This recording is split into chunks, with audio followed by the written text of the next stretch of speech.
ઉનાળુ વેકેશન ચાલી રહ્યું છે ત્યારે હવે શાળાઓ શરૂ થવાના ગણતરીના દિવસો જ બાકી રહ્યા છે ત્યારે પોલીસ દ્વારા સુરતમાં નીતિ નિયમોનું પાલન રિક્ષા વેન ચાલકો દ્વારા કરવામાં આવે તે અંગે પોલીસ દ્વારા એક મીટિંગનું આયોજન કરવામાં આવ્યું હતું, જેમાં મોટી સંખ્યામાં હાજર રહેલા વાહન ચાલકોને નીતિ નિયમોનું બ્રીફિંગ કરવામાં આવ્યું હતું. સાથે જ કાયદો તોડનાર સામે આકરી કાર્યવાહી કરવાની ચીમકી ઉચ્ચારાઈ હતી. આ બેઠકમાં પોલીસ, આરટીઓ અને ફાયર વિભાગના અધિકારીઓ નિયમોનું માર્ગદર્શન આપ્યું હતું. આ પ્રથમ વખત છે જ્યારે શાળાના ત્રણ તંત્ર દ્વારા એક સાથે તમામ શાળાના વાહન ચાલકોને માર્ગદર્શન આપવામાં આવ્યું હતું. વાહન કે રિક્ષામાં બાળકોની સંખ્યા નિર્ધારિત કરવા સહિતના નિયમોનું પાલન કરાવવા અંગે કહેવાયું હતું. ત્યારે સ્કૂલ વાહન ચાલકોમાં ગણગણાટ શરૂ થયો છે કે બાળકો નિયત માત્રામાં બેસાડાય તો વાલીનું ભારણ બેવડું થઈ જાય એમ છે.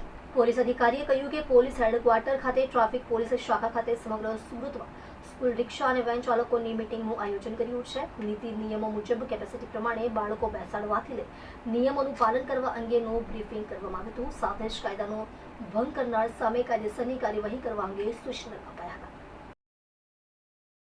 સુરત શહેર ટ્રાફિક શાખા દ્વારા માનનીય પોલીસ કમિશનર શ્રી અને જોઈન્ટ પોલીસ કમિશનર શ્રીના માર્ગદર્શન હેઠળ આજરોજ સુરત શહેરના સમગ્ર વાન એસોસિએશન એટલે કે સ્કૂલમાં જેમની વાહનો ચાલે છે એ એસોસિએશન અને રિક્ષા એસોસિએશનની એક મિટિંગ પોલીસ હેડક્વાર્ટર ખાતે રાખવામાં આવેલી છે.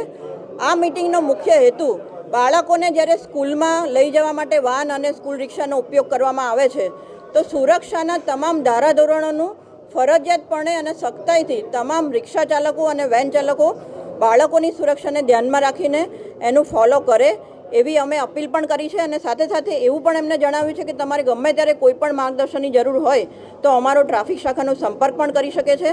અને બાળકોની સુરક્ષાને લગતા જેટલા પણ આરટીઓના પાસિંગના એટલે કે કેપેસિટીવાળા નિયમો છે એની સાથે સાથે જેટલા પણ કન્ટિન્જન્સી કન્ડિશનમાં જે નીતિ નિયમો લાગુ પડે છે તમામનું અમલીકરણ કરવા માટે એમને સૂચના પણ આપવામાં આવી છે.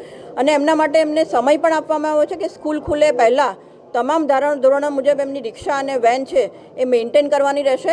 અને આમ છતાં પણ જો કોઈ પણ રિક્ષા ચાલક અથવા તો વેન ચાલક એ બાળકોની સુરક્ષાને જોખમમાં મૂકશે તો એમના ઉપર કાયદેસરની કાર્યવાહી આરટીઓ વિભાગની સાથે રહીને ચોક્કસપણે કરવામાં આવશે.